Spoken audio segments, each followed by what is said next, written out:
Good morning. Today we eat an ortobus so-called Mary Monty. The ingredients are cuttlefish, artichokes and bacon, hot pepper, parsley, garlic, salt. Let's start the preparation. Let's pour into the pan garlic, oil, parsley. Let's fry it. Let's add the cuttlefish. Let's mix it. Let's fry very well the cuttlefishes.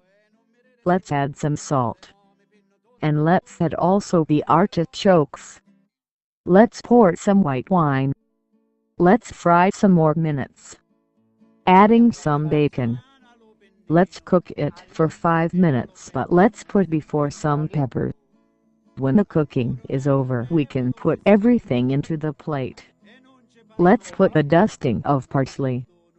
And the dish is ready. The dish is ready.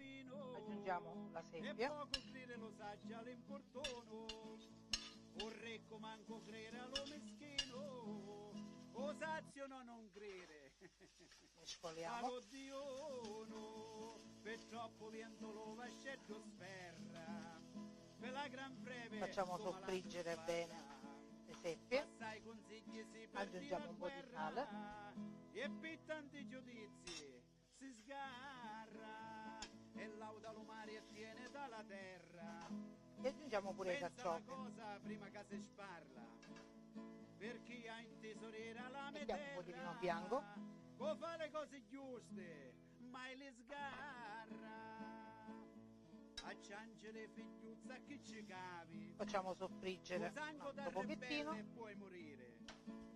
Pazienza, ci vuole alle burrasche e aggiungiamo la non si pancetta. mangia mele senza mosche, mago tu lepre vuole assicurare né uno e nell'altro può incagliare. Lasciamo cuocere mago non fa per 5 minuti, mettiamo un po' di pepe, perdelo conto io sai di una volta ci disse lui adduzza la buddascia tutto lo mondo è come casa nostra ci disse la panetta ultimata la cottura, hai un pesce rosso mangia e no fragaglia accosta venecca mangi cardona che lo castiello mangiano pensiona risponde e dice lo zio Nicola se la pignata non pude non si cala io pecuraro che fa la ricotta lo sapedo